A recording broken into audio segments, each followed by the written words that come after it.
Hello, and welcome to another season of the Storied Arcs podcast. I'm your co-host, Mike. And I'm your co-host, Alex. And this week, we come to you with another Zero episode that is Introduction to Velvet by Ed Brubaker. This is going to be hard for me.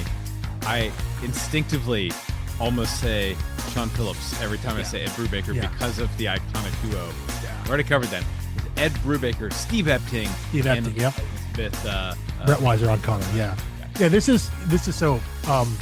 This is a book that even like a lot of hardcore comic people who really love Ed Brubaker, when they think about his creator-owned stuff, they simply, not that they assume that everything he does is Brubaker is with Sean Phillips, but because so much of it is, this book often gets lumped into that. I think back to I know you and I are both fans of some of the podcasts on the Ringer, like for more binge mode or the spinoffs or whatnot. But Jason Mantzoukas, anytime he recommends a book, he's recommended Velvet, I think, a couple times on different platforms. And every time he's done it, he has said Velvet by Ed Brubaker and Sean Phillips, because it is just, it's automatic. So easy, yeah. Even though this one specifically is with Steve Epting. Although there's not a similarity in art style in between someone like Sean Phillips and Steve Epting. But I think and I think something we'll definitely talk about when we get into the books, because of how it is colored by Elizabeth Breitweiser, and because so much of it is kind of dark and moody, because it has the stereotypical spy thriller aspect to it. A lot of the colors, a lot of the choices that she uses in color are super reminiscent of the kind of books that Ed Brubaker does with Sean Phillips, because they're all in that kind of noir setting. This one just happens to be specifically spy fiction, Cold War spy fiction, So when you look at it, if you aren't really paying attention to the line work, you would kind of be forgiven for assuming, oh, this is just another Brubaker Phillips joint. But no, we want to give Steve, especially when you see Brubaker on Image. Yes, there's famously the Brubaker Phillips deal. With Image, and that's what's interesting about this book is that but this precedes that. Well, no, it comes out right at the same time. So the first deal that Brubaker and Phillips struck, the first time they made the deal with Image, that kind of first look publication deal, was in 2013. It ran for 5 years. They re-upped it again in 2018. No word if they've re-upped it again. It was for another 5 years in 2018. So presumably it has lapsed now that it's 2024 as we're recording this. I can't imagine they wouldn't re-up it. But they don't have any books scheduled right now. At the end of 2023, they released their last two original graphic novels, Night Fever and Where the Body Was. So, hopefully they re-up again and keep it going, because they're one of the very few creative teams that has figured out how to successfully market and sell original graphic novels. And the formula appears to be already be wildly successful creative partnership. That's how you sell original graphic novels. Have a decade's worth of work there. But I mentioned the timing of Velvet is interesting, because Velvet #1 comes out in August 2013. So presumably at this point, the first books that came out of the that Image first kind of deal that Brubaker and Phillips had was already in place when he goes to them and has this other book, this new book with Steve Epting. But I think, Velvet runs 15 issues. I think what's notable is it's 15 issues, but publication wise, it runs from October 2013 to July 2016, which is like 33 months, and it's 15 issues. So, hurts. I think part of this is, Epting is not nearly as fast of an artist as Sean Phillips. And, there might be 5 people on the planet who draw as fast as Sean Phillips does. It's, again, one of the things that we talked about with Ed Brubaker, that reason he keeps writing so fast is because he wants to keep Sean Phillips busy. I don't think Epting is nearly as fast. So this is a book that came out, by the way, relatively one guy slowly. Who actually does go as fast as Sean Phillips is Jake Phillips. Well, yes, yeah, they're also prolific. Well, yeah, I mean, like apparently it's genetic. I don't know. Like son, like father, I guess.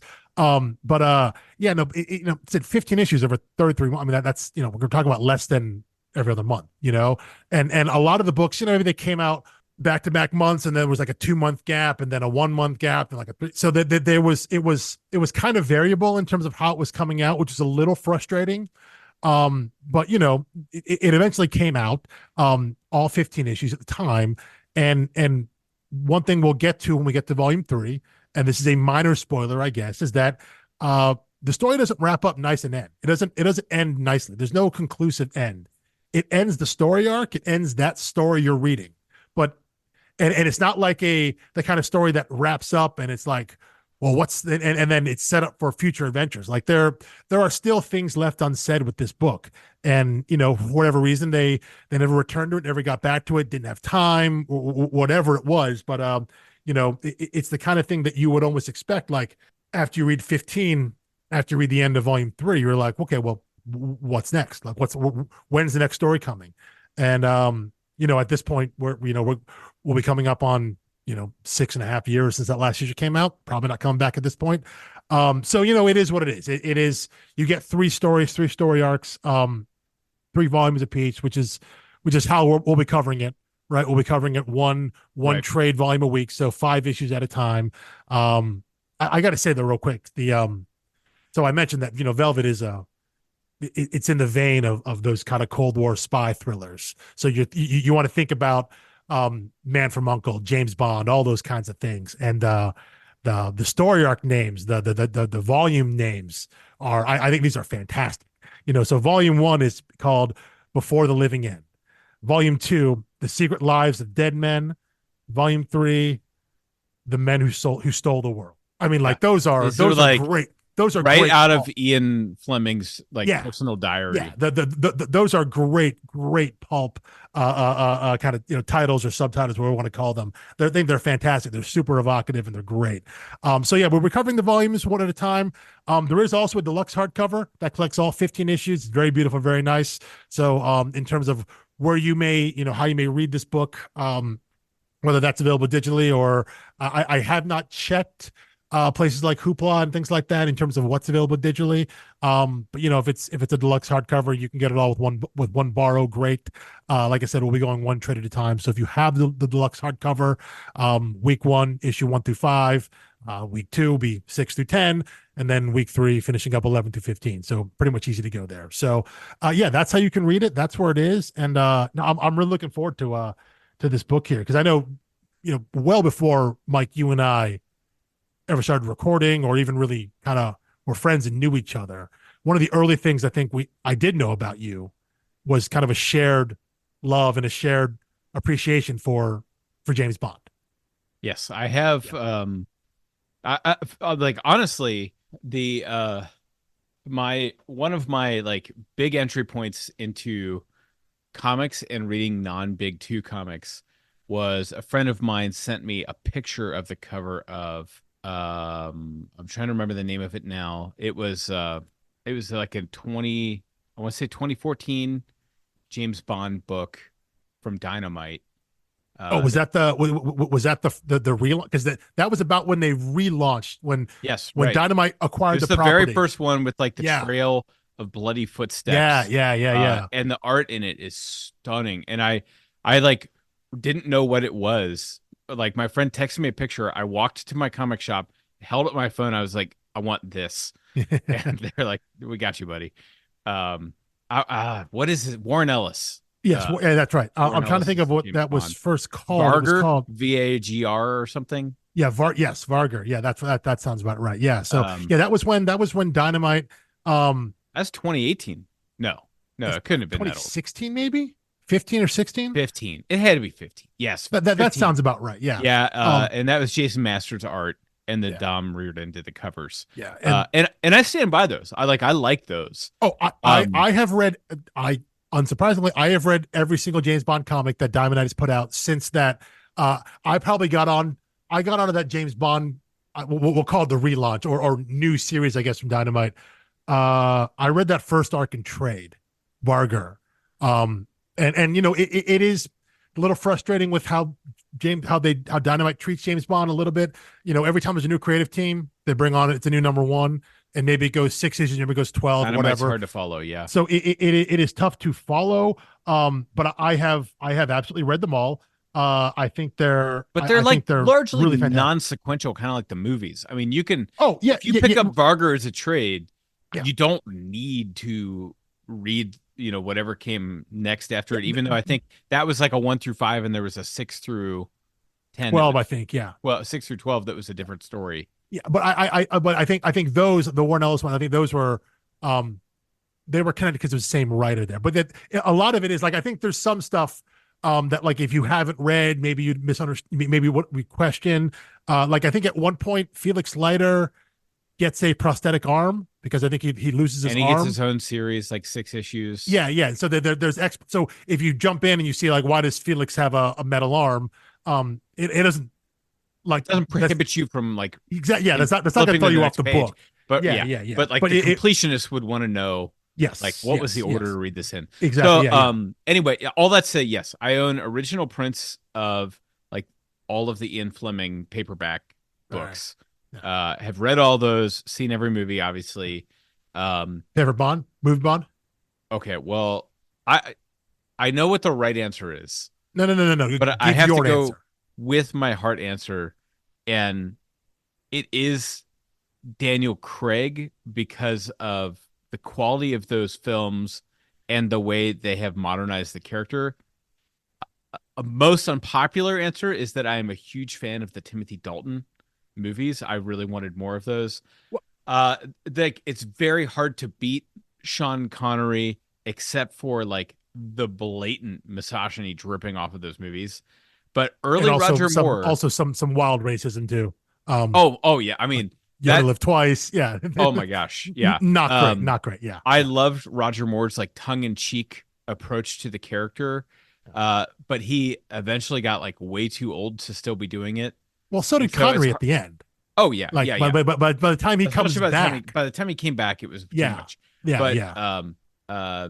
yeah. So I would say really the only exceptions for me are Lazenby, not a fan. That's- yeah, Uh, yeah. That he like also wasn't like Pierce actually an actor. Brosnan, I understood the casting. He had the kind of the suave, sophisticated side down, but I just wasn't a fan Well, also those. of I his mean, films. with the except, I mean, GoldenEye is excellent, but after that, the movies are really bad. Right. And Yeah, that and I like Goldeneye, to, but I can't make him my favorite Bond off Goldeneye. yeah, yeah. Well, he ends up suffering what I think Dalton suffers is that Dalton just had bad movies. Like that's not like Right. that isn't the actor's Right. fault. License to Kill was not a great film. No, neither was Living And- Daylights. right. But no, yeah, I think But you gotta Craig. love when they say the name of the movie in the first 30 minutes. That's Oh not, yeah, not at all a horrible trope. yeah, Um, Timothy Dalton should be so mad. And he only lost the movies because Albert Broccoli died, and there was a yeah. family dispute over the production until his daughter finally took over Mhm. 7 or 8 years later, and And then Dalton that was had moved Goldeneye. on. Yeah, Yeah. yeah, and then we got Goldeneye in what 95, I think it was. Although I do have Um, to say, my childhood did mess up my viewing experience because I only knew Timothy Dalton as the Nazi from Rocketeer. yeah, yeah, And by the time I was watching Bond, I was like, no, he's secretly a yeah, Nazi. a Like bad he guy. can't be the good guy because he did it so well. Well, yeah, As and Neville Sinclair, or Rocketeer whatever his wildly name underrated. is. But I mean, before then, Pierce Brosnan was Remington Steele, and and he was famously up for the part when it went to Roger Moore. So like he Oh this was yeah, like oh yeah. it was a second bite of the apple for him. But I mean, yeah, Craig gets the unfair advantage of just like better filmmakers took over Like Bond. Sam Mendes, yeah, Yeah, like that, and not saying he wasn't good. I think his no, but he intentionally brought a yes, like the raw, gritty edge to it. yeah. He And didn't I think have overall, the sophisticated, smooth. like, his batting average is higher. I think his only real bad one. I mean, Quantum of Solace is not good. I didn't think Spectre was that. Well, no. Well, actually, the last one's not that great. But his overall average is really good. But I mean, for me, That was the worst one. Yeah, no time No to Time to die. Die. Is When it not turns great. out he did I mean, have time to die. Quantum of Solace is really bad. I don't know if you watched that again. Quantum of Solace is really bad. I That's not. watched it in theater and hated it Yeah. because it just went the Jason Bourne quick cutting to an Yeah, extreme. yeah. But then I they like- come. Then they I come like back long with takes. Skyfall. Yeah. They come which back with has Skyfall, right, and which has like Skyfall's incredible. beautiful tracking shots. Yeah. And But they honestly started to tease Moneypenny in the field, well, which yes, and is what brings us back to we'll Velvet. come back to that. Yeah. We'll definitely come back to that in terms of that idea of, I think, what Bond want, what the Daniel Craig Bond wanted to do was to try and give Moneypenny a little more agency, just make her a better character versus what she had always had been, Right. all Well, the I way mean, through, they even definitely the Brosnan wanted films. strong female characters Yeah. around a character who's kind of inherently Yeah. misogynistic and Yeah. utilitarian. Yes. And they Yeah. wanted women who would push him. Yes. Um, Yeah. and I think they did that with Moneypenny, even though she was no Velvet. No, she's not quite Velvet Templeton. But I mean, for me it is Sean Connery, because my dad loves the Sean Connery Bond. And so we would watch those all the time. And like the number of times I've seen all of Sean Connery's films versus the number of times I've seen every other Bond film from every other is Yeah. it's like it's not even close. Like And it's hard to dislodge that. And I yes, can't yeah. argue with anyone who says that Sean Connery wasn't like the perfect Bond, where his movie is perfect. No, no. Like, was But when he you're the in first, that role? Right. when you're the template, everyone unfortunately has to decide what they're going to do. Are you going to do what, like, an imitation of what Sean Connery did, or are you going to try to do something completely different? And you get caught in that, just between a rock and a hard place. Like, what are you going to do? Right. And obviously that fell to Roger Moore first. You never want to be in the position to technically Lazenby. Yeah, that's true, but no one cares about lied that his way into. Yeah. You know what? Here's the wild thing. Here's the absolutely wild thing. In the West Wing, when Charlie is saving up $700 from his tax return to get a DVD player, my how times have changed. Yeah. His big goal was to get On His Majesty's Secret Service. Yeah. And I'm like, did Sorkin just like the way that sounded? Because there's no way anyone would be like, I get one DVD and it's going to be on Her Majesty's Secret Service. Yeah. Even if you were like, it's one Bond movie. Yeah. And we don't want to mention anything in the last 10 years, for like reasons, to keep the show kind of timeless or whatever. It's just like, there were several good Bond movies before that one. Yeah. No, yeah. It's not. I've always found that the most implausible thing, when I thought $700 DVD players don't cost that. And then I quickly had that replaced by On Her Majesty's Secret Service. I'm like, no one would spend that kind of money on that. No one's willingly taken that as a Bond movie. But yeah, so it's a long tangent on Bond, but I think it shows that, this level I came prepared for a Bond tangent. Like, walking into the Velvet Zero, I was but now I'm curious. Do you have any association with any other of this genre of story? Like I mentioned, like Man from U.N.C.L.E. or something like that. Have you seen any other things like that? Did you have any other attachment to this era, this specific, like, Cold War era spy stories that came out of the 60s and 70s, things like that? Do you have any other like any other reads or any other stories? Yeah, it's like a few novels and books. What's the really famous one? There's two of them. It's like Coldest City. Oh yeah. Yes. Yeah. The things that that Atomic Blonde eventually was made off of. Yeah. Coldest City and Coldest Winter. Yeah. I love those. Those are really good. I've thought about suggesting those for the podcast, but they're ones where I'm like, I don't really know what there's to say about them other than they're like great. Yeah. Whereas Velvet almost has that problem, except that it's Ed Brubaker, and even when he's doing something that seems, elevator pitch is like kind of commercial and poppy and just kind of fun, he always finds a way to like infuse a little bit, because like the Kill or Be Killed premise is interesting. And if you describe the story to someone, you'd be like, oh, that's kind of fun. No greater commentary on life or anything else. But it is woven throughout those pages. Yeah. Yeah. It's just all because, there. Because Brubaker I think he can't help it. Like, I don't think he could make a shallow, surfacey story if he wanted to. No, I don't think so either. So, but yeah, you mentioned the elevator pitch, and I don't know if this was his exact pitch, but once you read Velvet, it becomes very, very clear what this pitch could be. And it's one of those things that's, anytime you think of what that 1 or 2 line elevator pitch is, it's always the most reductive thing, right? Right. And it's ridiculous, but it's also entirely true. So like you can't help but go with it. And with Velvet, as we mentioned with what they with what the Craig movies did with is it Nomi Harris? Was that the actress who played Moneypenny? Yep. I believe so. Where you didn't know she was Moneypenny. You saw her in the field helping out and all that. And shot him in the Then at the shoulder. end, at the end, it's like no, she's taking up a position outside of out of M's office, and she is Moneypenny. But Velvet is just based on the idea of like, what if Miss Moneypenny were secretly like the most dangerous person, the most dangerous weapon in the world? What if the woman who sat at the desk outside the big red door wasn't just the woman reading reports and typing things up? Like, what if she was actually the most dangerous spy out there? And that's the question that Velvet posits. And it's so cool, I think, with this kind of story, with that kind of setup, because you get two sides of it. You get the, okay, well, why is she no longer a secretary? So what's happening in the now, right? What's happening in the now that she has to come back into this world, which, no spoilers here, but the idea is that she has spent 20 years as a secretary to this spy agency. So after 20 years, why does she have to be dragged back into this, where she has to use these skills again?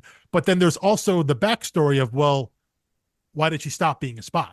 Right. So you can tell these two concurrent stories. Just your premise right there gives you avenues to tell stories about this character, and you can weave them in and connect them however you want. And so I think as a storyteller, you have an automatic platform that gives you tons of different possibilities that you can follow and track down and kind of go wherever kind of you're feeling in the moment. So yeah, I mean it's a catchy logline, right? It's just it's a catchy premise that you're like, oh yeah, well, what if one of these side characters, it's like writing an entire book from, I don't know, not Q's standpoint, but like one of the random people that get blown up in Q's workshop.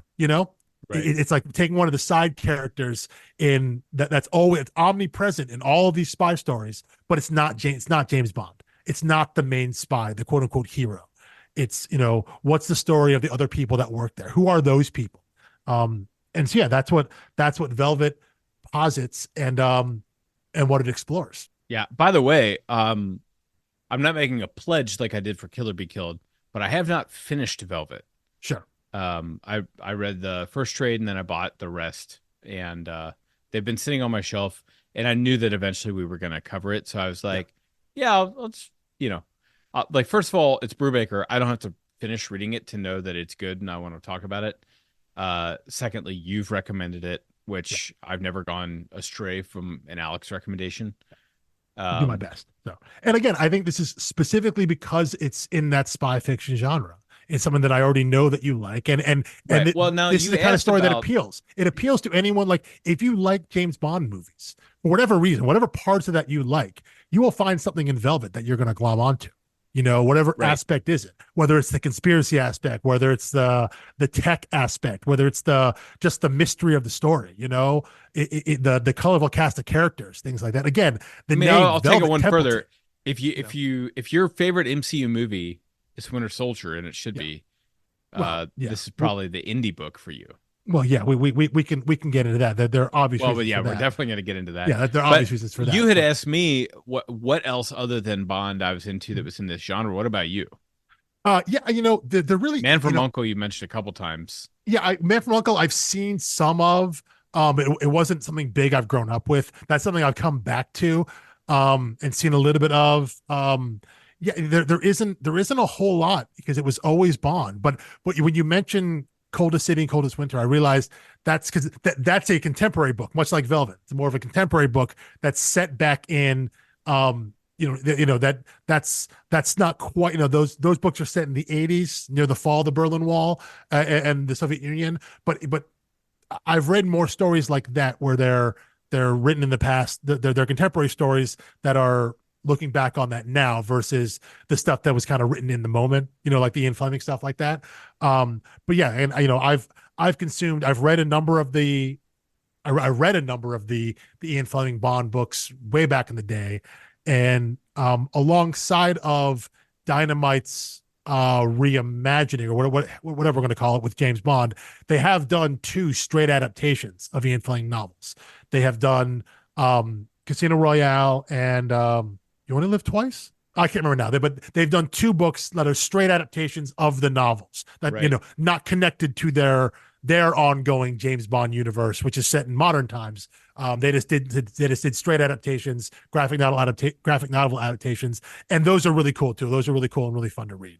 So, but yeah, for me, it really is Bond. The way I look at this era of spy stories is shaped by those movies and those books, as I think is for a lot of people. And I think part of that may be the product of our age, where all this stuff is the past for us, right? So Right. it isn't like we're growing up in the 60s and all that, and we're consuming it as it's coming out. We're looking back on it. And as I mentioned, my dad is just a huge fan of the Connery Bond. So that's just what I grew up watching, So that was my entry point, because that was the stuff that was on. So yeah. And I would say my dad was never a big Bond fan, but my friends were, and I was growing up in the Pierce Brosnan era. Of course, yeah. And ours, the Pierce Brosnan movies felt better than they were because of how much we played that Nintendo 64 game. Oh, well, yeah, without question. I mean, although in my house in college, we didn't play GoldenEye. We actually played Nightfire. The World Is Not Enough. Oh yeah. AKA Twine, which is a miserable movie. That's a terrible movie. But that game obviously is based on the same. It's the same engine that GoldenEye had. It can't be as bad as that Halle Berry one. That was Die Another Day, I think it was. Yeah, that was the one that just made it. Had the face-off plot. Yeah, it did. Yeah, Boy. with the Korean guy who was all of a sudden British. Yeah, that wasn't great. It changed his height, and they explained how he changed his face, but it was like, but now he's like also has a different voice. Yeah, no, we don't need we don't go into that one there. But I said they Brosnan's really go downhill after that. But I actually think you're right about that in terms of, I think that's a good point. The idea of what adding to the more modern pop culture imprint that James Bond has. That GoldenEye game was huge. That GoldenEye game on N64 was huge. It was massive. I think people, especially then, underestimated it because it was a few years later with Spider-Man 2, Tobey Maguire's Spider-Man 2, that the video game outsold the movie, and that movie was huge. Well, yeah, then it was like, good. Oh, snap! Like, pop culture can have a much larger footprint than we've been giving it just at the box office. Yeah, there are other aspects to it. Yeah, no, and you're right. I mean, that game was so good; it was so popular. Everyone had it, or some version of it. Again, we played The World's Not Enough in my house in college all the time, and it was just like, and there were, it was a 4-player game. We had a strict no odd job policy. It just wasn't fair. Well, no. What we would do, we would play a level. We would often only play with explosives, because that's the great equalizer. Oh yeah. Because there was one guy like the trap who mines. I lived with. Well, no, there was one guy who I lived with. Shout out Robert. He was Air Force ROTC. But like he was just too good. Like legitimately, like he was too good at these games. And so the only way to level the playing field was to say, like, get everyone grenades and rocket launchers. Oh, okay. Because what ended up you having is, like, you just run into a room and just set off a bunch of bombs, and sure, you die yourself, but you kill like 5 other people. So it was a way to level the playing field and just have more fun with it. But yeah, the fact those games were so popular, it keeps the brand in the zeitgeist. People look back fondly of it. I think you're right. They look back fondly on Pierce Brosnan's time because everyone thinks, yeah, that game ruled, Right. Yeah. We were much more immersed in without thinking the world of Brosnan without rewatching the movies. Yeah. Because you ignore the fact that's like the only one good movie he made. They all just got progressively worse from there with all the ones that he did. And to be clear, I don't think that was his fault. Like, I don't think he was getting worse as Bond. No, those movies were just bad. Yeah. But the fact that it was his idea, it was his idea to reboot it and go to Casino Royale. And he came to MGM and said, I've got Quentin Tarantino on board. I want to do Casino Royale. That'd have been a wild We'll movie. do an origin story. We've never done this before. And MGM was like, right. Great idea. Not you, not Tarantino, but we are going to take the idea. Yeah. Yeah. Which that's a pretty cold beat. You know, That is. I'd at least give him a producer credit or something. But Yeah. But the Tarantino Bond movie, that's a wild what if. That really is. it'd It's a be wild the what if. bloodiest, messiest Bond movie Yeah, ever. I don't know. I don't know if that fit would have worked. So, um, but yeah, it, James Bond specifically has just permeated pop culture so much that, again, I can say something like Miss Moneypenny, and I think people just know who that is. Right. They're aware of what that archetype is. They're aware of even they don't know specifically, but that they understand what her role is in the story, right? That she Yes. in those Bond movies, she's just there for someone to James Bond to either flirt with and or sexually harass, and or emotionally abuse before he goes in and out of talking to M, to his boss. Like that's just what her role is. And so you can make a reference to that to set up someone to read Velvet.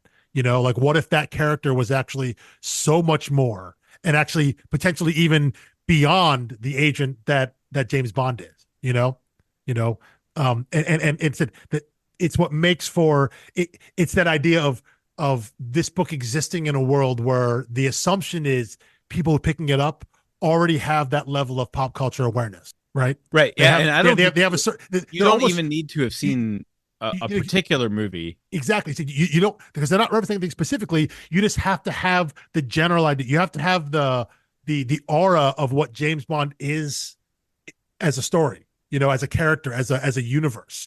And I think, in a lot of ways, if you in Western society, you're familiar with that, and that's enough to propel you into the story.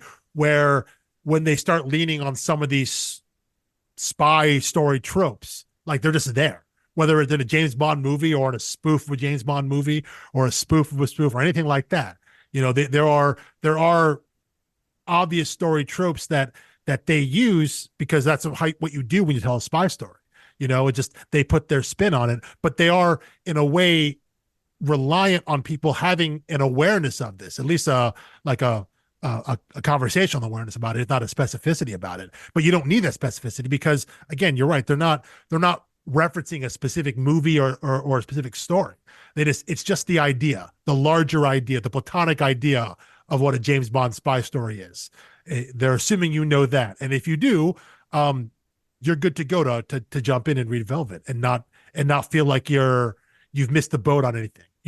Like you don't have all the references that I'm sure maybe you and I will probably make as we're talking about it, but like you don't have to know those to read the story and enjoy it. Right. Yeah. I mean, like I'll go even further. Even like I think one of the most recognizable things is my friend was over for her birthday last Friday. We had a bunch of friends over, and her favorite drink is a martini, so I started making one, and then I was looking for like our cocktail spoon to stir it, Mhm. and someone said like, why don't you just shake it? And everyone like Yeah. jumped all over them and said, Yeah. no, no, no, no. And I'm like, there's like, if I said like I was making a Gibson, which Yeah. is the same thing as a martini, but with like an onion in it instead of an olive, no one would have batted an eye at shaken, Nope. not stirred, or Nope. vice versa. Nope. But That's a great that, point. yeah, like, Yeah. and I don't think everyone at the table could have even said like, oh, that's a James Bond thing. Like they Yeah. just know it and they Yeah. put on an affectation of a British accent when they say it because Yes. that's how deeply embedded it is in the Yeah. culture. Because they just know that's what it is. That's what it's supposed to be. Which is why it's like, like the Daniel Craig reboot had so much fun denying us those Yes. things. Yes. Like Until he never until said yeah, Bond, James Bond, and until the end uh, of Casino Royale. Until the final scene of Casino Royale at the end when when he he when shoots he him in the when yeah. leg. Yeah, Yeah, well, after he shoots Mr. White in the leg, that's the first time he says it. And obviously, when he orders the martini the one time, says shaking not stirs, and it says, "Don't think I give a damn." right. Yeah, and that's the whole thing there. So yeah, they're that movie specifically assumes that you've watched James Bond movies, and so they are intentionally flipping those tropes on their head. But again, I think with something like Velvet, you have to have that passing knowledge. Like, are you aware of shaken not stirred? If you just know that's a thing, that's good enough. Yeah, Like you're good enough. Yeah. that's the level you need to Yeah, have. that's what I'm trying to say is like, Yeah. yeah, I don't even think you need to know Moneypenny's name. I think you just need to know The character, the archetype. Yeah. right. Yeah, His Girl that Friday, something like here's that, you know? right, right. Yeah. There's the attractive receptionist who everyone harasses, Yes. Yeah. Yeah. Yeah. and honestly, that it's not a stretch in the workplace for any No. workplace that No. you don't need to know the inner workings of MI6 No. to know that that would have been a thing. So anyway, yeah, I think from what I've read of it, great inversion of it, and I I even have like more ways that I'm hoping they'll reveal that they've subverted the genre again and again. But I can't say that he didn't because I haven't finished the book yet. So he Sure. may Yeah. have even Yeah. more Yeah. in store for Well, yeah, me. and I think what we can say without spoiling anything is that the story is written and presented in a way where, yes, it's flipped, and you're following this. But it's flipped. It's not like a parody flip though. No, no, It's no, like no. it's an homage. And there are some jokes and references and allusions to Velvet's age. I think she's supposed to be like 44 or 45 in the book, which means she's old. And like the whole, which is, This is your tagline. Yeah. I'm in this picture and I don't like it. Yeah, exactly. Yeah. But so they play with that idea a little bit, but it's this idea like you get past a lot of that pretty quickly because I think you become engrossed in the story. You know, you're thrown into it, and now it's not about, you're not constantly aware that, oh, I'm reading an inversion of the James Bond story.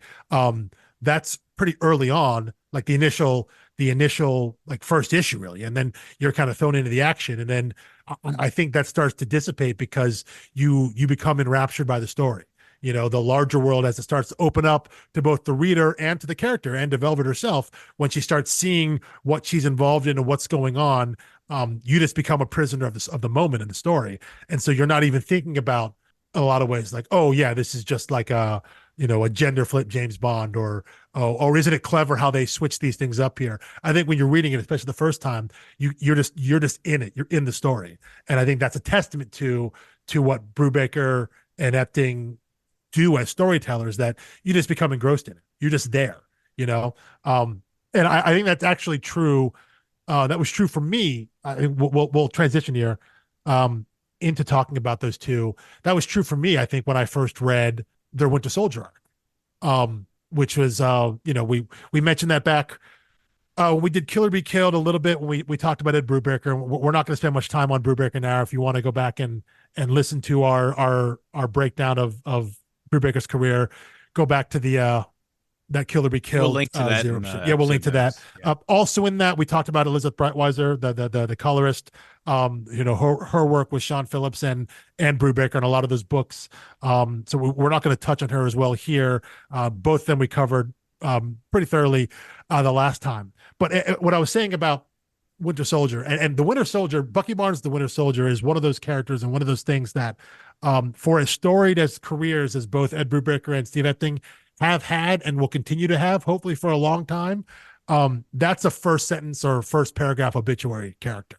That no matter what Brubaker does, no matter what Epting does, whenever it comes time to write their final obit, they'll talk about legendary comic book writer Ed Brubaker, blah blah blah, comma, co-creator of the Winter Soldier, comma. Like that will be the first thing they say about him, the first specific thing. Like it's that kind of pantheon character because it was that momentous of a thing.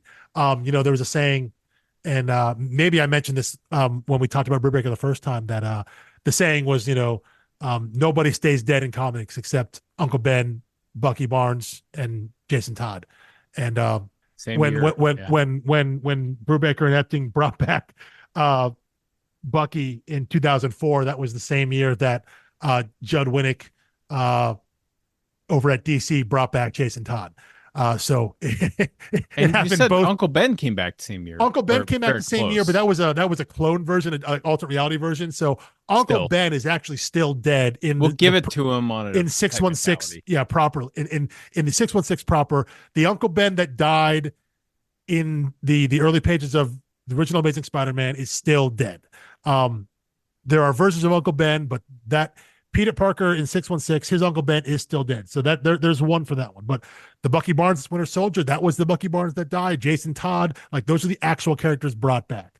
But what I was saying was when I first read the Winter Soldier arc, which would have been maybe almost 7, 8 years after, well, on 2004. No, but like 5 or 6 years after when I first read the Winter Soldier arc. I obviously at this point I know Bucky Barnes is Winter Soldier, so that twist isn't there for me. But as I'm reading it, you just almost forget about how revelatory and how kind of industry shattering that was at the time, because I'm just in on the story. I want to know more. I'm forgetting about the outside aspects of it that were such a big deal at the time. I'm just in the story. And so that's what I was saying about when you read something like Velvet, where yes, it's this clever inversion of a well-worn story trope and character archetype, but at some point that just drops away and you're just invested in the story, because I think Brubaker and Epting are that good. And so I'm not shocked by that when I eventually started to read Velvet. That I would get a similar type of feeling reading that story. That I would just be so engrossed in the narrative and the way the story is being presented to me, and wanting to know what's next and wanting to keep reading, that some of the other factors that may have brought me into the story in the first place, like I'm not thinking about them in the moment. It's only upon reflection that I think about some things a little more deeply. But as I'm reading the story the first time through, it's not even consideration. I'm just reading the story. And I think that's kind of what you want, maybe as a storyteller, that you drop all of that because all you care about is what's on the page right here, what you're being told and what's coming next. Yeah. Yeah, I mean that you're describing my experience of the Winter Soldier. Granted, I read it, I'd seen the movie, then I went back and read the source material. Sure. So obviously I was not shocked by the reveal or anything like that, but I was just marveling at the genre piece of it all. And I think when you connected the dots for me, that Velvet was the same guy who illustrated the Winter Soldier, I was like, oh, so he's got a thing, like he's got a style. Yeah. Because Yeah. I actually think both books have that like homage to like the 70s espionage thriller thing 100%. Yeah. cinematically, but Mhm. that's hard to do cross medium. Well, he doesn't make it look hard to do, but I don't think many people can do it. And to have that cinematic feel of suspense and paranoia and looking over your shoulder and kind of always like squinting to be like, wait, is there something going on in that panel more than what it seems? No, Um, it's his art, specifically when it comes to these spies. It's super moody. Like it's all vibes. Like it's all yes. on the Yeah. page. You see some of the backgrounds, maybe like an establishing shot or something of a street, someone walking down a street and it's nighttime and maybe it's raining because it's a spy story. It's a noir story. So it's always raining, but you can feel it on the page there. And I think it works really well. Again, when I talk about the colors that Betty Bryweiser does, and how it's similar to the books that she's done with Brubaker and Phillips, because what they do again is all mood. Because some of those all the Brubaker and Phillips stuff all have that noir bent to it, even if it's whatever the main genre is, whether it's a superhero story, it's a vigilante story, whether it's a straight crime story, supernatural, whatever it is, they all have that kind of noir bent to it. So it's all about mood and vibe and feel, and her colors really evoke that, and it works so well in both the Winter Soldier arc and Captain America from 2004, and here, almost 10 years later when they get back together.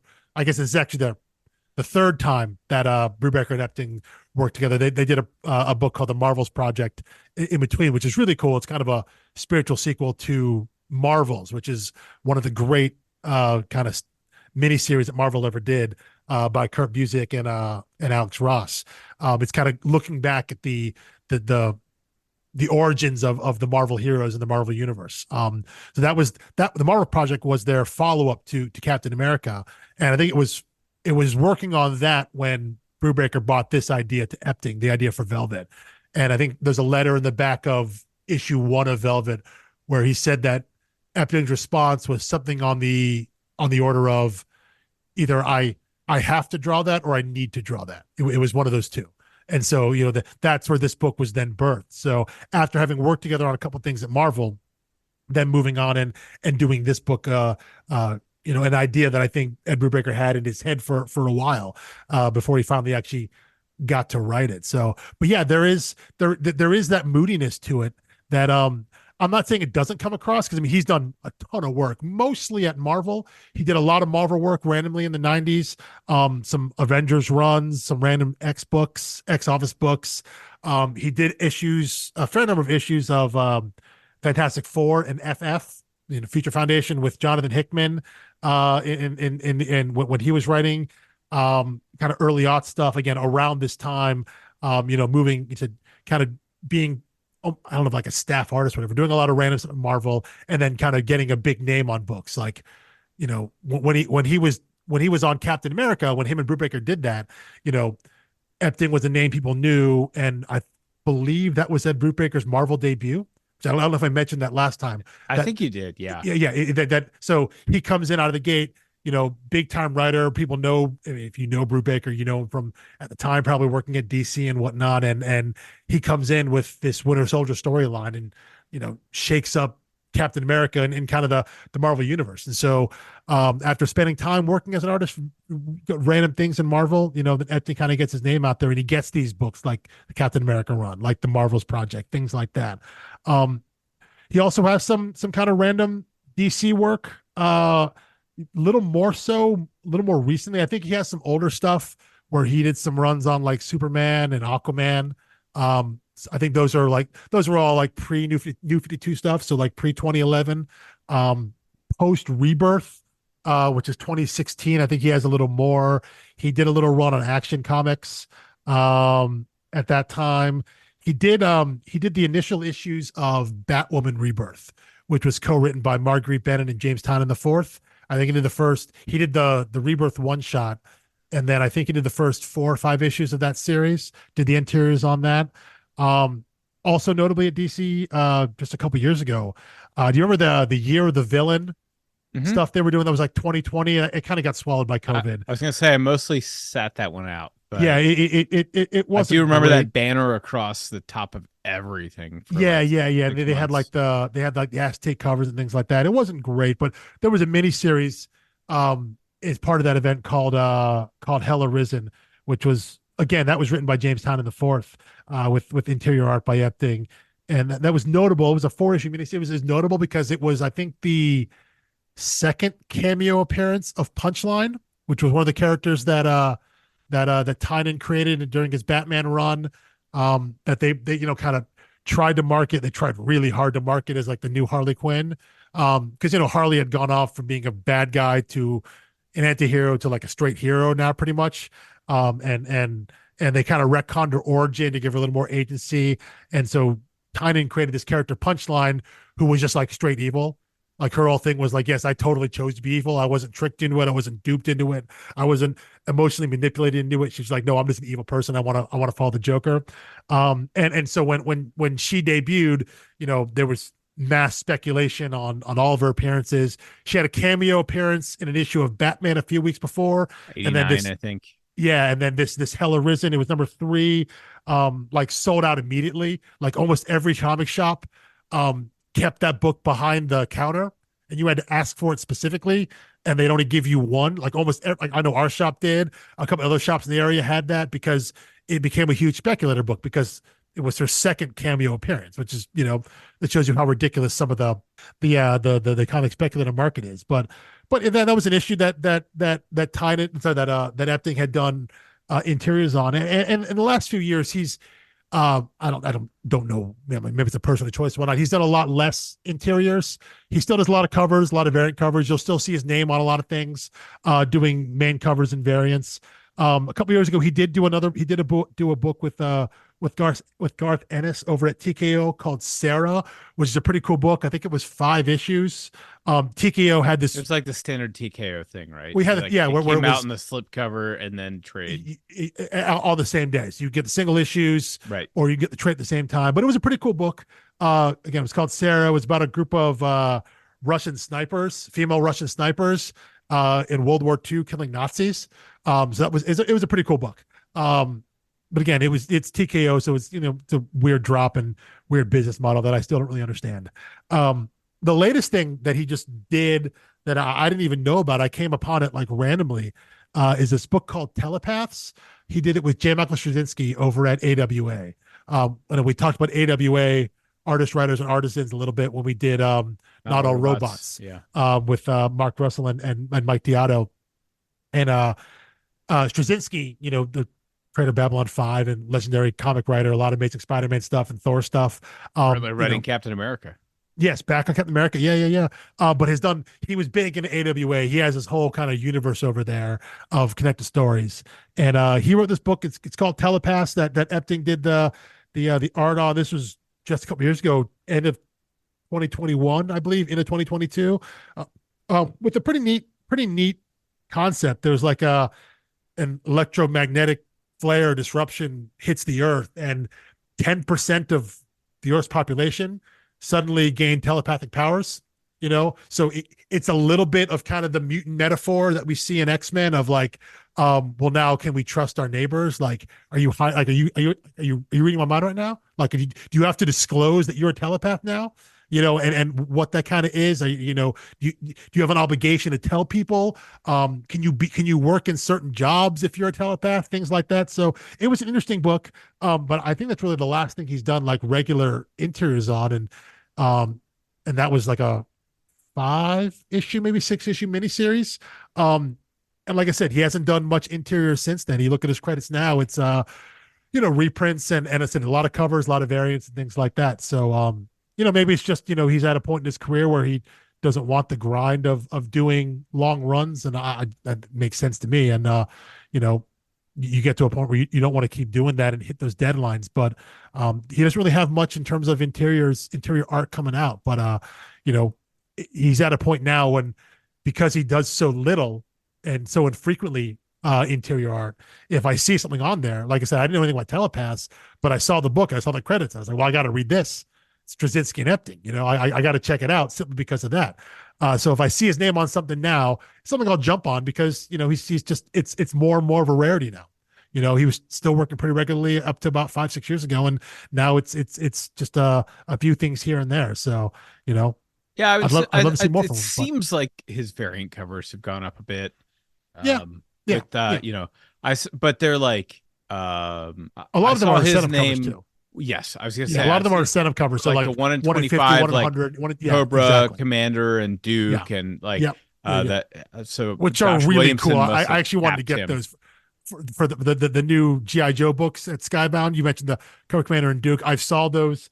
Part of me wants to track those down because they were really dope. They were really cool. So yeah, he's still out there, and I'm sure covers is fine work. It's a lot easier than drawing 20 some odd pages of interior work. Yeah, but one of the artists we were talking to in one of our creator reviews was talking about how it's just a totally different animal because I imagine, yeah, it's non-sequential, and to be an interior artist is sequential, and I just never thought about it. Maybe that wasn't an interview, maybe that was someone I was talking to at a convention we went to, but one of the artists just said, I was talking to someone, I was like, how do you make your living just doing covers? And whoever it was said like, oh yeah, well I don't really do sequential, it's just a totally different type of art. And I was like, oh yeah, that, it makes, as soon as you say it, it makes sense. But as someone who like struggles to differentiate stick figures with my own drawing, it had never occurred to me that like, oh yeah, well clearly suggesting motion and movement and interaction and dialogue, it's very different than like a movie poster. Can you draw a really awesome static image, that can be used for, if you're just drawing a character, because obviously, so much of, comics is the cover can sell a book. So, if sometimes is it trying to depict what happens in the comic, for a lot of the big two stuff, you can't really do that because you don't know where you are in the story. It's different maybe on a creator-owned book where the person doing the cover is probably the interior artist who has co-creator credit on the property anyway, so they know what's happening in the book, so maybe they can a little better depict what's happening. The cover can have a little more connectivity to the interiors. But yeah, if you're just doing random covers, I mean, if you're doing a cover for a Cobra Commander, just draw a cool Cobra Commander. What the hell, and it doesn't have to connect to the story you're doing on, because you could be like, let's Cobra Commander, I'm going to do an homage to the 80s cartoon. Right. I know what the idea of Cobra Commander is, so I don't need to worry about what's happening in the story. Is it relevant to the story? No, I'm just going to draw a really dope cover, you know, in my style, so people know it's me.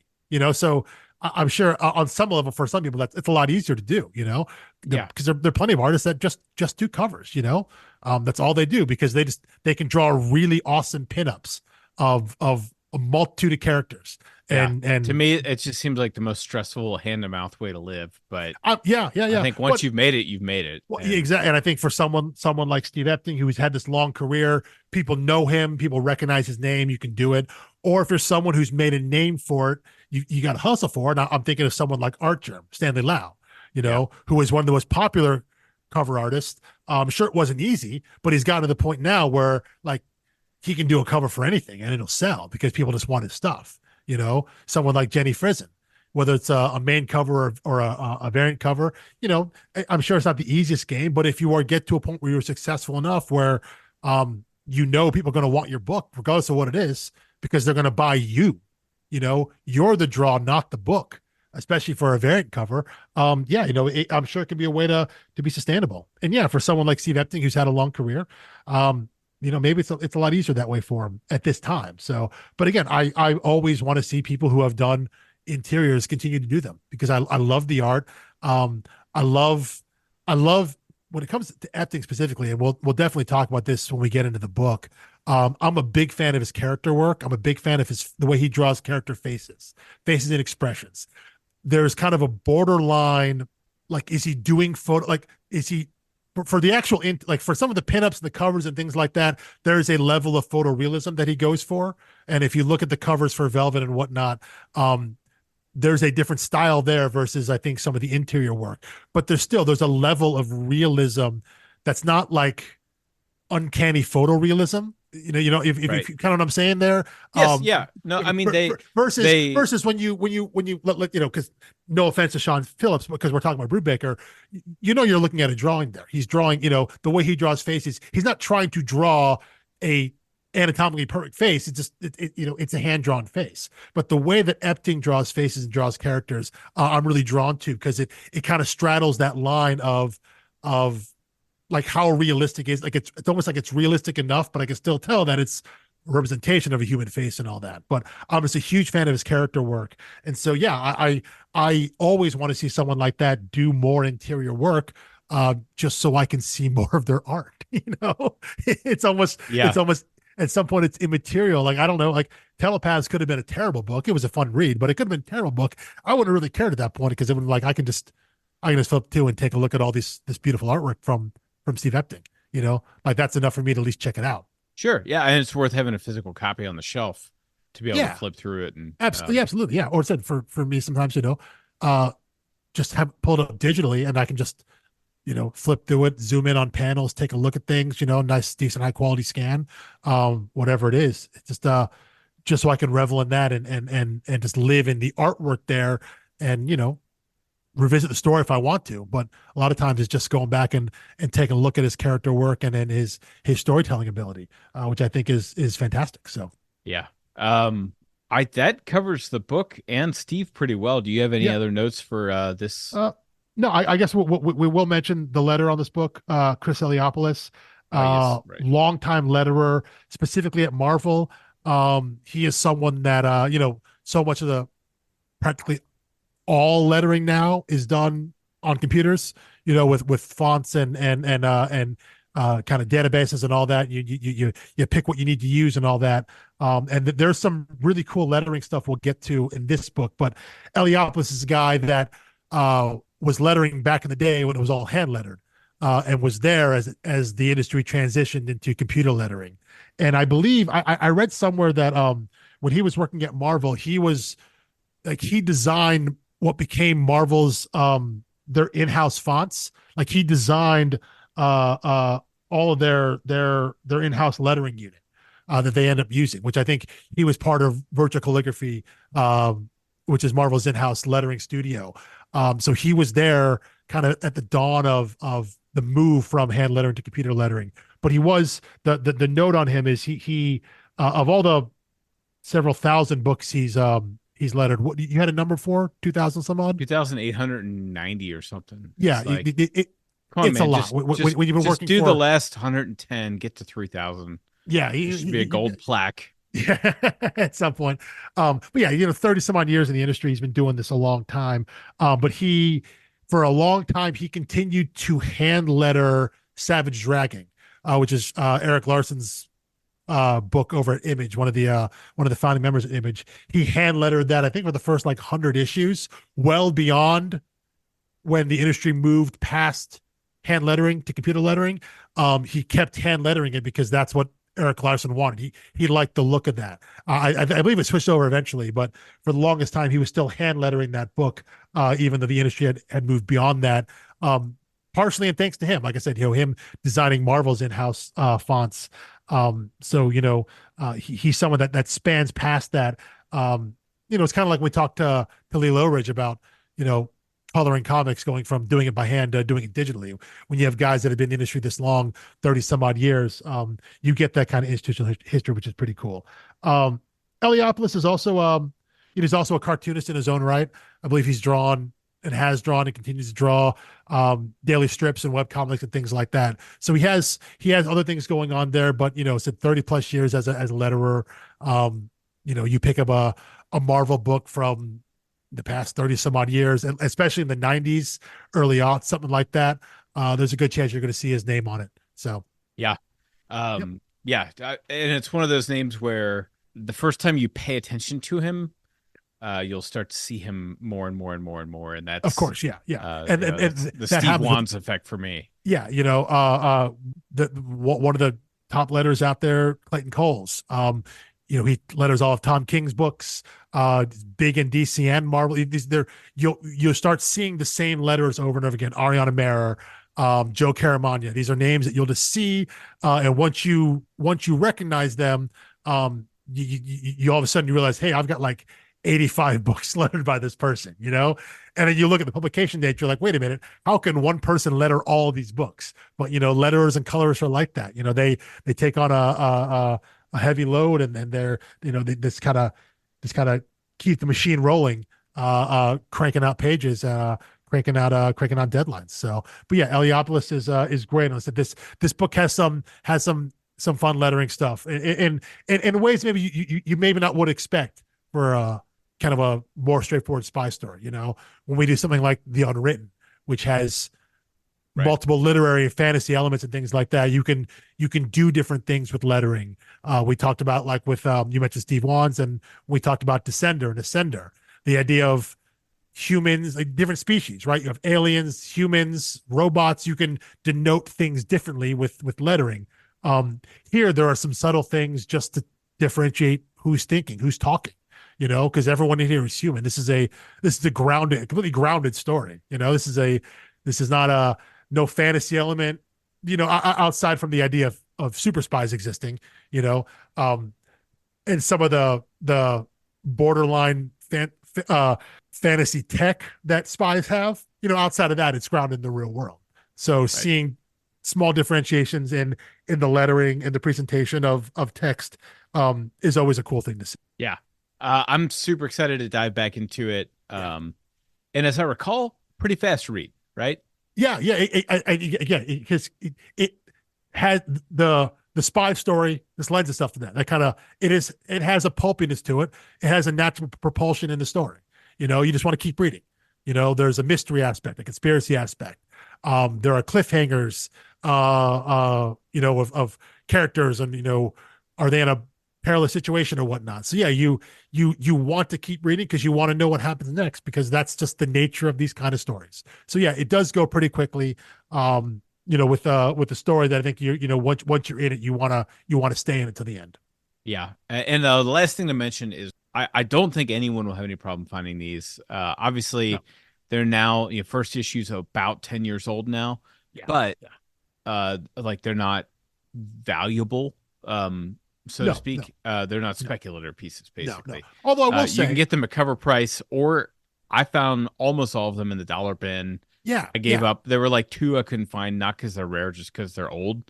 Yeah, and ended up just our comic shop did a buy two get one trades on on Comic Day, Yeah. and there's 3 trades here, so I was like, well, that works out.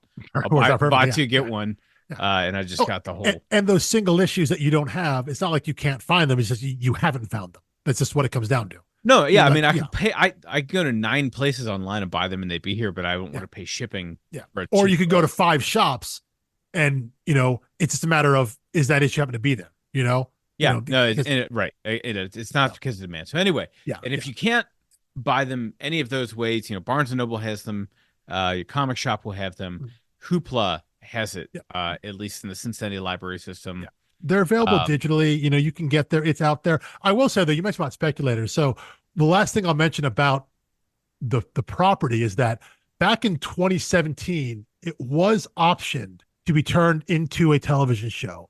At the time, it was being developed on the Paramount network, which still exists, but obviously now Paramount Plus is something that exists. I don't think there has been any movement on it. I haven't heard any movement. I subscribe to Ed Brubaker's newsletter and I get updates about various things. And the big news there is that Criminal has been optioned over at Amazon, and Brubaker's going to be it's not involved in like that. pre-development. Yeah, it's Yeah, yeah, it's that's not just option like yeah, that's happening. that's at least going to go forward. So, Velvet is, so at a time it was a hot property, and I think there's still something there. Anytime, obviously, especially now that the the Daniel Craig James Bond is at an end, and everybody knows that James Bond as a property isn't going away. Like they're going to reboot it at some point. They're going to start over, and so the eternal question of, well, who's going to be James Bond? And there's all sorts of things like, who do you cast? Do you cast another? Do you just cast another like younger white guy? Do you cast someone like Idris Elba? And there's always someone who's like, you should cast a woman. You should gender swap it. Right. And this is one of those cases where I'm like, you know what? I don't want to see a gender swapped James Bond. I want to see a male James Bond written better, kind of like they did with Craig. If you want a female spy story, like adapt Velvet. Like this is a much better story to see than doing the specific gender flip on an existing character. In this case, give me Velvet. Anytime someone says that, I want to see this story instead. I say, well, you know what? Read Velvet and tell me if this wouldn't be better on screen or on TV or something like that. Just this character, and what she can do and what her potential adventures and stories might be. I think there's potential there. And hopefully they would cast someone age appropriate, aka an actress in her 40s playing someone in her 40s. That probably wouldn't happen. They'd probably If cast only like a there was 20-year-old. some espionage spy woman who fit that classification that the Yeah, MCU didn't do a standalone movie with for a very long yeah. time. Well, Uh, so it's funny you mentioned that. So I will say the character of Velvet Templeton is an American, but she works for an international spy organization. So not MI5, but she is based in England. it's But just she is an called the American. agency, right? The agency is a global agency, but it's based in England. It's based in London. The character is written as an American. But you're alluding to someone like Scarlett Johansson and Natasha Yeah. Romanoff, Black Widow, along those same lines. Like Emily Blunt, the original person they wanted to cast as Black Widow, would be phenomenal in this role. She'd be great. Emily Blunt would Yeah. be phenomenal, and you could just make her British; it wouldn't matter. Like her nationality doesn't really matter to the story. Emma Blunt can do American accent She too. totally can. She totally Yeah. can. But I think she'd be incredible in this role. And she's of the proper age, as it were. So yeah, it's a property that I think when you read it, whether they're adapting this specific story, these specific stories, or just take the idea, take the character, and I think they tried this actually a little bit. The Netflix movie, Heart of Stone, I think it was the Gal Gadot movie. I think had this premise where like in that movie, she is the woman in the van. She's like the tech person, but it turns out she's actually like a super spy too. I don't know. I didn't Okay. watch it. Apparently, it was terrible. So, but I think it's a similar idea. So it's Yeah. something I think people have tried before. But I think this specific setup where you make her the secretary sitting outside the big red door.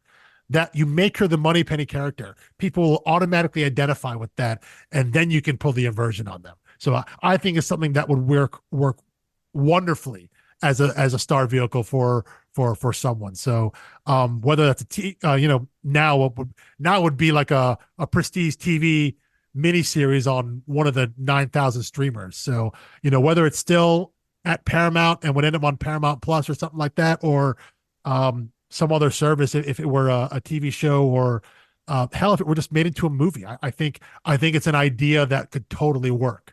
And I think the more as you get through the stories, you read through it, I think you just see that, because you mentioned the way the story is laid out, the way the story is presented, there's a cinematic feel to it. And that's just, I think, how Epting draws and how he interprets the story. That there's an inherent cinematic feel to it in terms of like establishing shots and seeing the world and all that. The way he draws action, I'm not saying it's easily translatable, but you can see it very clearly how it would work. Yes. Oh yeah. And I think you kind of mentioned leaving loose ends at the end of the comic series, perhaps paves the way to pick it up somewhere else. Yeah. Well, yeah. I mean, like the show could pick up where the book left off. Yeah. And just try to make that an interesting entry point, or perhaps the case for buying the single issues, go and tracking them down now. Show blows up. Image says, "Get Steve back here. You got to write 16 through 30 now." Yeah, or we're gonna like follow. Yeah, Velvet Volume 2. Yeah. To get some inflated sales from the publicity of the show. Which would be the dream for me if they came back and just picked the story up and with issue 16 and kept going. That or hell, if they wanted to do the new number one and just called it Velvet : something else and start the new number one, but it still picks a story up, but you start with the new number one as like a soft re-entry for readers, I'd be totally fine with that. I am up for any and all continuation of this story, whatever form it is. As long as Brubaker and Epting are involved, if it's a comic, I want to see it, because this is a character that I love, an idea that I love, and it's just a genre that I don't spend enough time in, but every time I'm in it, I really do enjoy it. This era of spy fiction is just, anytime I see it, even if it's like not a great story or whatnot, I still enjoy I think, for me, it's like a once a year deep dive. I think if every book I was reading were this, I would get pretty tired of it pretty quickly. And that's fair. And I tend to experience only the best of it. That's maybe that's similar to what I'm saying, is that I don't dip into it enough, but maybe that's because when I do dip into it, it's like the high quality stuff and it's really good. And I don't do it very often. So every time I get a hit of that, it's like, oh, that was some really good stuff there. I should do more of that, but I never do. When I come back to it, it's something at a really high level. So yeah, maybe you're right. Maybe the scarcity, at least from our standpoint, in terms of what our consumption is, maybe that scarcity is part of what drives the allure and the enjoyment. So yeah, it could be right. But yeah, so in this case, what I like is that this is an Ian Fleming fan, but not an Ian Fleming cover band. It's like, oh yeah. It's like, it's all the things you love without the hackneyed attempt to try to replicate something popular. Yeah. No, they are well versed in all of those stories that we talked about. They know all the ins and outs of all of that, and they've taken all of that and kind of let it marinate, and then spit it back out in their own version, in their own way. You're right. By not trying to do like a paint by numbers, we got to do this, and this spy story. They're doing their own thing, but they're influenced. All of those points, all those tropes, all the archetypes, everything about it is just infused and inherent subconsciously informing what they write. And I think helps elevate it as they do their own thing. Because it has right, those it's roots. Distinctly Brubaker. It's distinctly Epting. Yeah. And it's a genre that we know from apart from them. Yeah. And so when all those things, when you can fits keep on the bookshelf, all three identities, it fits on the bookshelf perfectly next to those OG spy novels, those original Fleming novels. Right. You could put it and read it right with all of that stuff. But it doesn't feel like Brubaker's doing Fleming. You're right. There's no cover band aspect. It is Brubaker, but just the ethos of it, the vibe around it. I use that word again. The vibe is exactly what you'd expect from this type of spy novel. my story. Yeah. So let's say I can't think of a stronger endorsement. Pick this up, read it, and see us back here next week for Volume 1, which is called, it's a killer name. Oh, yeah. This one, Volume 1 is called Before the Living End. Before the Living End. Yeah. Again, it's one of those things like, that sounds so cool, but it's right off the movie poster. Which I want to know why they didn't do like pulp movie poster variants. Yeah, well, this is a little at before least that for the time trades. There. Yeah. But also, like, let's pause 1 second. What does that mean? It doesn't matter. Before the living end? That's the thing. Doesn't matter, right? It just sounds awesome. Yeah. Now, like I said earlier, the James Bond movie, No Time to Die, is in fact the first Bond movie where he turns out he had time to die. Yeah. So it's like, no, these things just sound catchy. They don't mean anything. I don't know what Quantum of Solace means. That movie was terrible, but it's like a 13-page short story in I know. Before the Living End. It is issues 1 through 5. So again, if you're reading in the deluxe hardcover or single issues, stop the end of 5. And then we'll be back here next week and jump right into it. All right. I'll see you then. Peace.